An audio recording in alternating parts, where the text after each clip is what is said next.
Bom dia, boa tarde, boa noite. Meu nome é Marcelo Schissel e você está no canal Financeiramente. Em tempos de coronavírus, nada mais apropriado do que a lógica do cisne negro, do Nassim Nicholas Taleb. Se você se interessa por esse assunto, então veja esse vídeo até o fim. Vamos lá então?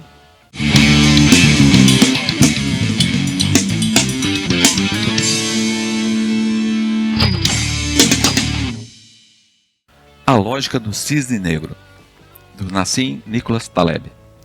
Esse livro, ele é um best-seller que todo investidor deveria ler. Vamos contar uma historinha aqui. Nassim Taleb, ele diz o seguinte: se pela manhã você souber com precisão como será o seu dia, você estará meio morto. Quanto mais precisão, mais morto você está. Bom, a gente sabe que a vida nossa, ela é feita de coisas aleatórias, eventos inesperados. Mas normalmente a gente tem rotina. Imagina o seguinte: vamos pensar na rotina normal de um cidadão qualquer. Vamos chamar esse cidadão de João. O João acorda todo dia, escova os dentes, pega seu carro, vai para o trabalho. Trabalha de 9 às 5. Nesse meio tempo, ele dá uma paradinha, come. Depois o João volta para casa. O João assiste um pouquinho de TV ou lê um livro e depois dorme. Pronto. Tá aí um dia de rotina do João. Isso acontece há pelo menos uns 20 anos na vida do João. Um belo dia, o João vai viver um dia fora do normal. Então, o João acorda, o João escova o dente, o João pega o carro para ir para o trabalho e o João sofre um acidente. Fim do jogo para o João. Acabou a vida do João.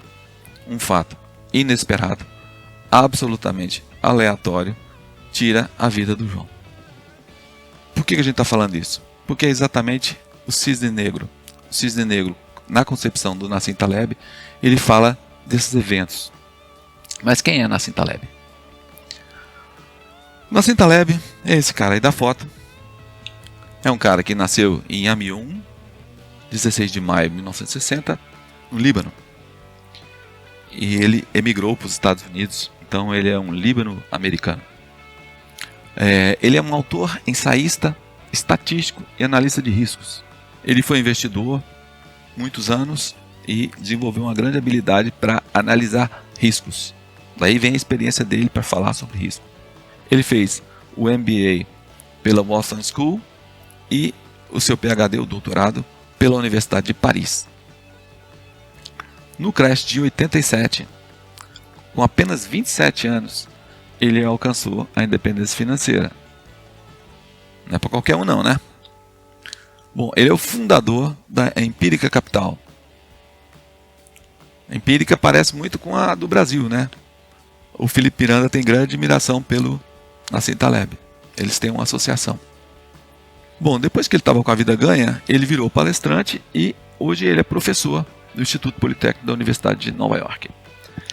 Em 2007, esse cara escreveu o Black Swan, ou A Lógica do Cisne Negro. Foi traduzido para o português, que virou um best-seller. E não é só para investimentos. Por exemplo, em política de crise, qualquer grande empresa, esse livro é muito adotado. Ele também escreveu vários outros livros. Traduzidos para o português, nós temos Iludido pelo Acaso, de 2004, Leito do Procusto, em 2010, Antifrágil, 2012, Pele em Jogo, 2018. Esses dois últimos, eles são mais famosos aqui no meio dos investidores, não é mesmo? Bom, então esse é o Nassim Taleb. E o que Nassim Taleb trouxe para a gente com o cisne negro? Primeiro, a gente explica aqui por que o nome cisne negro. No século XVII, as pessoas acreditavam, as pessoas eu digo, os ocidentais, os europeus, Eles acreditavam que só existia cisne branco. Por quê? Porque eles nunca tinham visto cisne que não fosse branco. Até que o europeu chegou à Austrália. Então ele viu que tinha cisne negro. Ora, que novidade! A partir dessa observação que existia cisne negro, milhares de confirmações que existia somente cisne branco foi demolida naquela descoberta. Esse termo ele foi cunhado pelo filósofo inglês brilhante David Hume nos anos de 1700. Ele queria demonstrar o problema da indução, que é exatamente o que a gente falou agora. Só existia cisne branco. Eu só conheço cisne branco. Logo, todos os cisnes são brancos. Esse é um processo indutivo. E a discussão do Hume era sobre a fraqueza desse argumento, que ele chamou de problema da indução. Então, afinal, o que é o cisne negro? Bom, ele foi definido como ele é um evento raro, ou no meio estatístico ele é chamado de outlier. É um ponto fora da curva. Ele possui um grande impacto e depois que ele acontece, ele é explicável. Um monte de gente tenta explicar aquilo que já aconteceu. A gente tem um monte de pessoas que fazem previsões do passado, né? A gente conhece isso muito no meio de investimentos. Bom, só para a gente falar aqui, eventos brasileiros, 3 eventos brasileiros que foram raros, de grande impacto e que depois muita gente começou a explicar. Primeiro aqui, Joesley Day, 2017. Vazamento da gravação do Joesley, dos irmãos Batista, para o presidente Temer. Isso causou um impacto negativo para a Bolsa, que ela teve um circuit breaker nesse dia. Outro evento, Brumadinho, 2019. Esse evento também ele foi um evento raro, ele é de grande impacto, e depois que ele aconteceu, um monte de gente começou a falar que aquilo era previsto, que ia acontecer, porque tinha rachadura nas encostas e que aquilo ia estourar. Mas antes ninguém falou nada. Tanto é que isso deu um impacto gigantesco financeiro. E agora, um evento bem atual. Hoje é dia 31 de abril de 2020. Nós estamos vivendo a onda do coronavírus, a pandemia do coronavírus. Essa é uma pandemia que não ocorria há 100 anos. Portanto, é um evento raro. O impacto é gigantesco. As proporções dele hoje são mundiais, não só brasileira. O impacto aqui está sendo grande. Está todo mundo de quarentena. E já começam a aparecer um monte de gente explicando, atribuindo culpa aos chineses, porque os chineses comem animais selvagens, eles fazem sopa de morcego, um monte de teoria da conspiração. Enfim, ninguém sabe nada, mas todo mundo quer explicar o que já aconteceu. O ponto que o Nassim Taleb destaca é a conexão entre o conhecido e o desconhecido. O que vem a ser isso? Por exemplo, a gente tem uma grande incerteza para prever o futuro, mesmo quando a gente sabe do passado. Lembra da vida do João? Ele sabia da vida dele todos os dias, ele andava, fazia as mesmas coisas. E um dia aconteceu um evento infeliz e tirou a vida do João.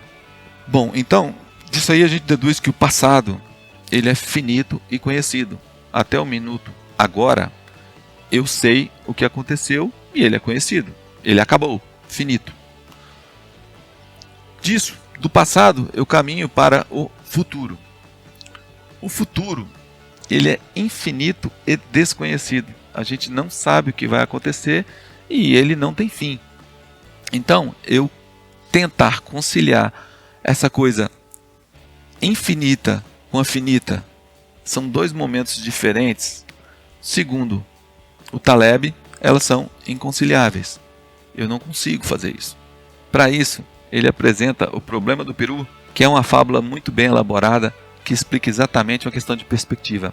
Existia um peru, e esse peru ele foi adotado por uma família, né? E todo dia vinha uma mulher que dava alimento para esse peru. Aqui, esse gráfico, ele mostra, essa linha aqui é o bem-estar do peru, e aqui são os dias de vida do peru. Bom, o que acontece?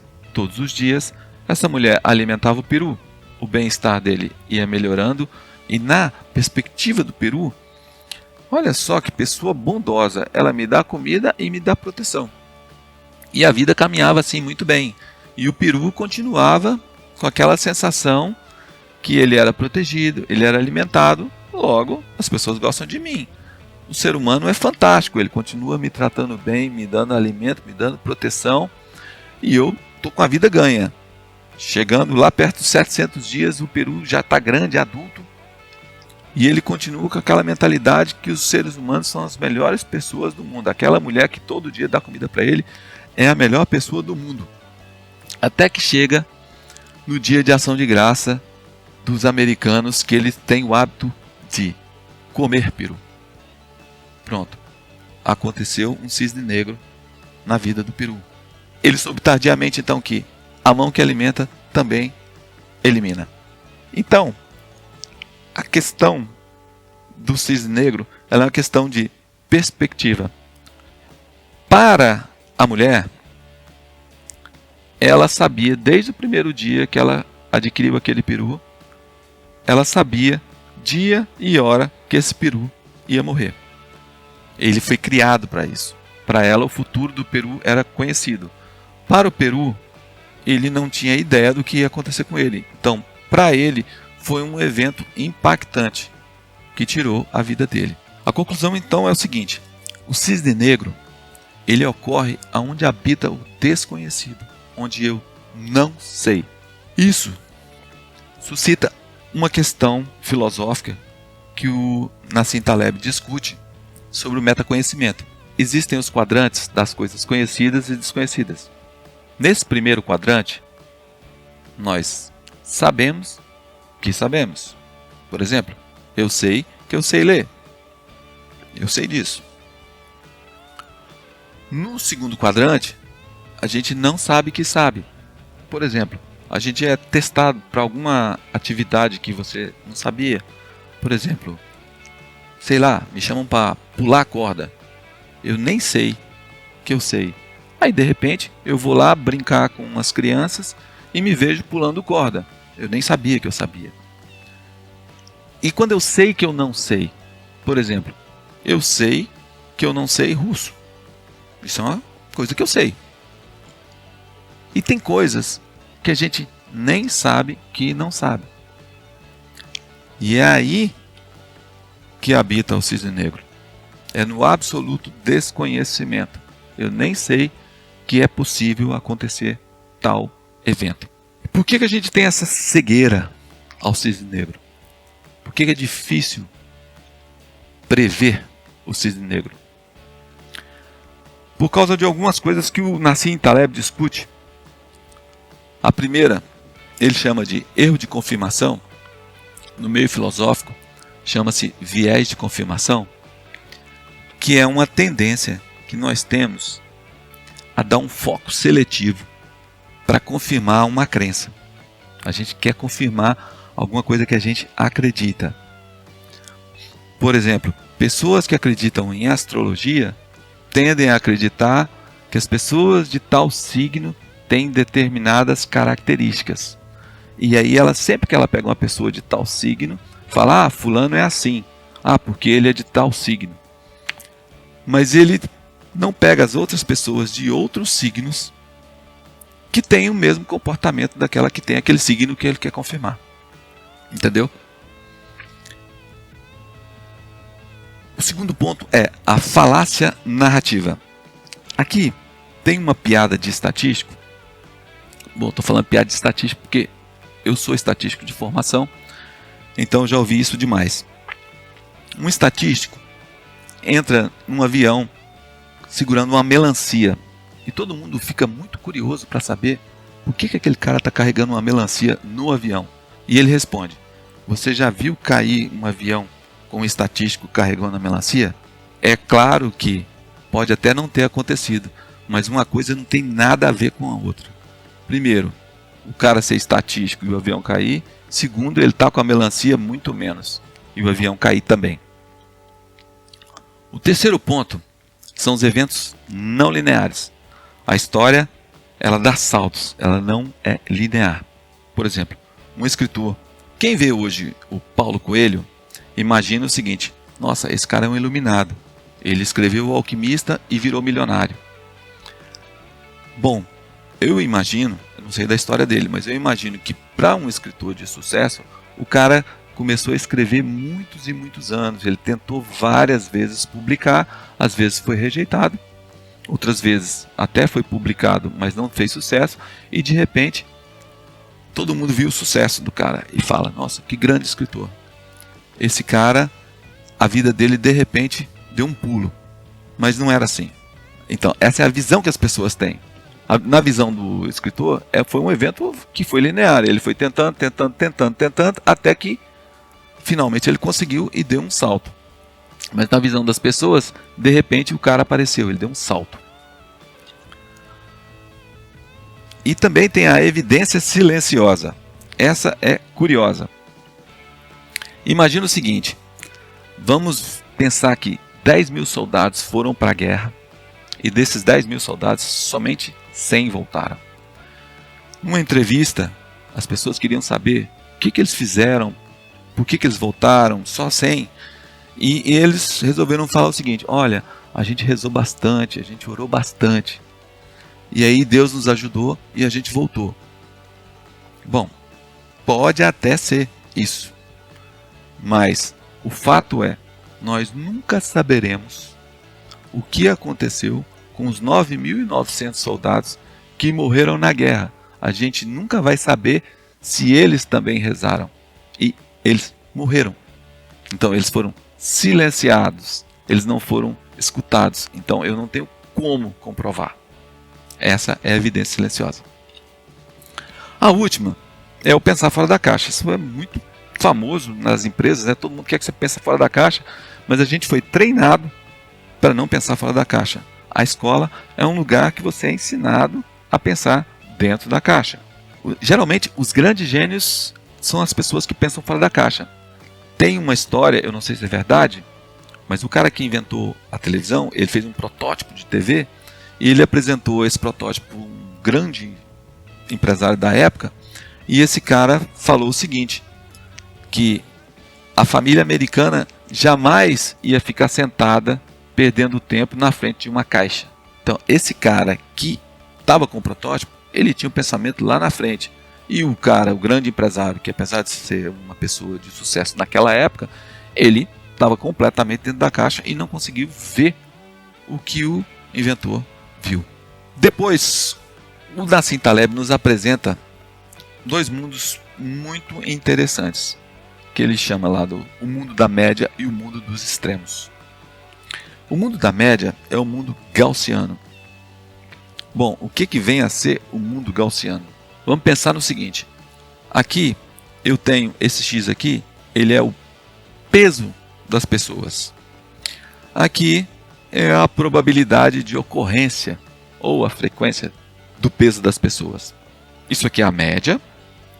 E ele está falando o seguinte, que a maioria das pessoas tem um peso por aqui.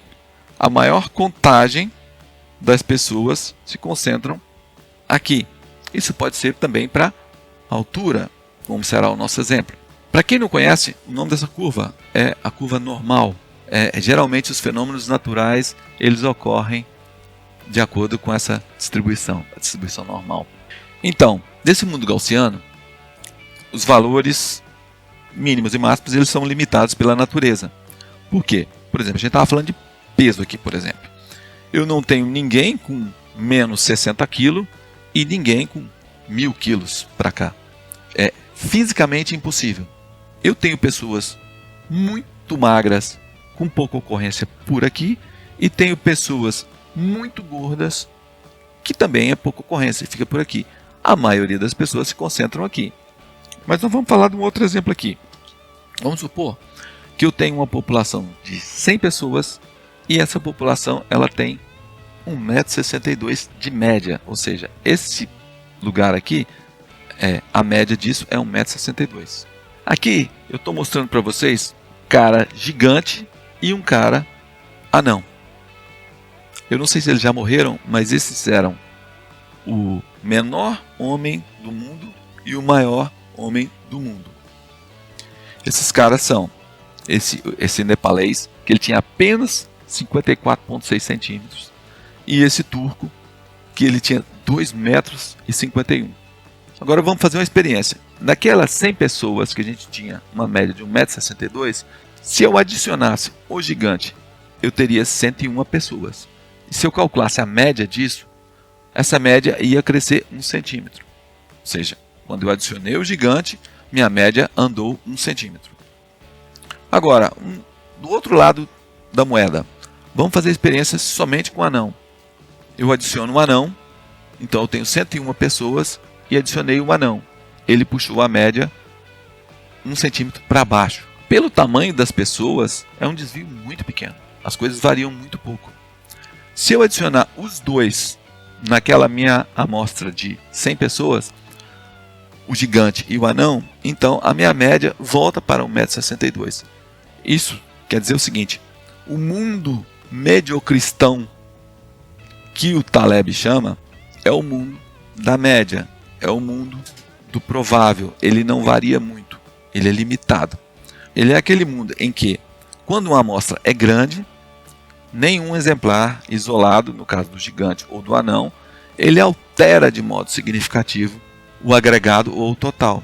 Em oposição a isso, nós temos o outro mundo, o mundo mandelbrottiano, que é o mundo da potência, é o mundo da desproporção. Um ponto, ele torna a sua medida absolutamente desproporcional. Então, esse mundo é um mundo que os valores mínimos e máximos, eles são desproporcionais. Eu posso ter valores extremos tanto para cima quanto para baixo. E é aí que mora a regra do Pareto, né? Lembra daquela história do 80-20? Por exemplo, é muito comum você ver atribuir a questão do estudo de renda, que 20% detém a renda dos outros 80%. Vamos fazer uma experiência aqui. Vamos supor que eu tenha agora esse mundo chamado extremistão, que é o oposto do mediocristão.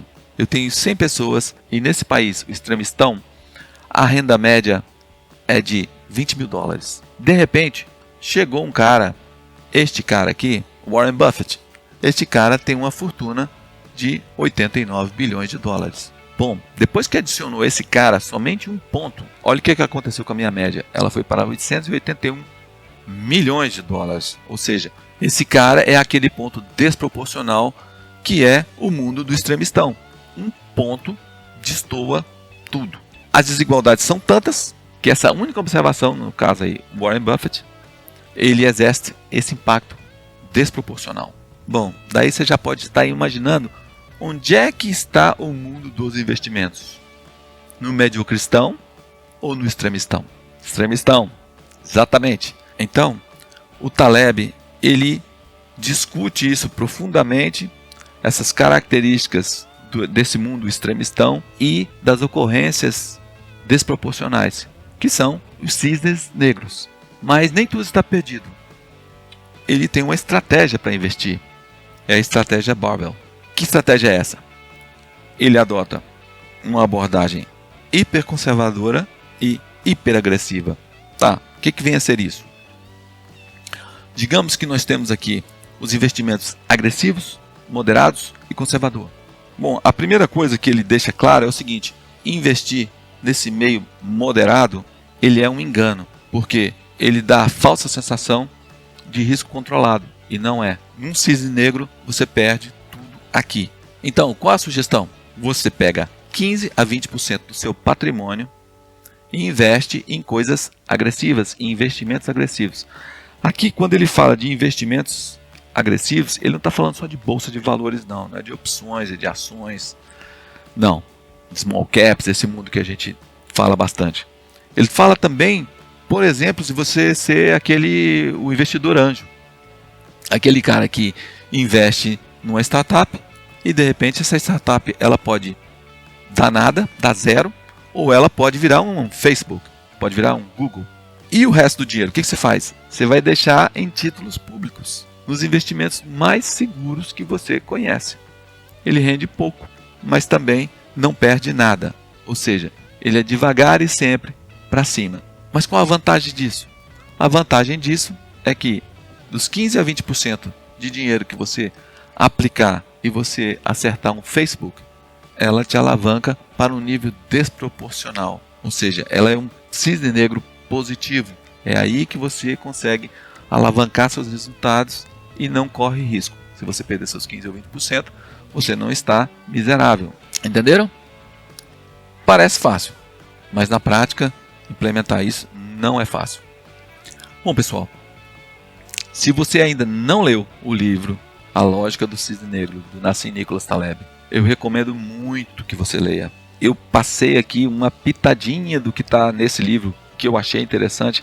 É claro que sempre a leitura é uma questão de interpretação, então podem ter outras pessoas que vão ler e tirar outros pontos, mas de qualquer forma ele abre os olhos da gente e dos eventos que podem ocorrer e consumir o nosso capital. Em tempos de crise, de pandemia que estamos vivendo, a gente está muito ciente do que é capaz de fazer com o nosso capital. Eu tenho certeza que muitos de vocês que estão vendo isso aí agora estão pensando: cara, por que eu não li esse livro antes? Né? Por que eu não segui os conselhos do Nassim Taleb? Os últimos comentários por favor, chegou a hora de você se inscrever. Se inscreva, clica no sininho, todas as vezes que eu for publicar, você vai ser avisado. Outra coisa muito importante é você curtir o vídeo, que isso me ajuda aqui no YouTube. Cada vez que as pessoas dão um like, eu vou sendo pontuado e vai ajudar a dar mais visão no meu canal. E uma outra coisa que é muito importante para mim, principalmente, é que você deixe seu comentário. Esse seu comentário ele é importante para me dar um norte. E primeiro ele me diz se você está gostando do que eu estou falando, se você concorda, se você discorda, se você gostaria que eu fizesse aqui o resumo de um outro livro que você gostaria de discutir, por favor, fale aí que se eu não li, eu vou ler o livro e tentar fazer. Se eu já li, eu vou tentar já fazer mais rápido um resumo para a gente, tá ok? Então é isso, pessoal. Nosso mantra de sempre: estude bastante, analise e só então invista. O dinheiro é seu. Faz toda a diferença isso. Beleza? Bons investimentos e um abraço.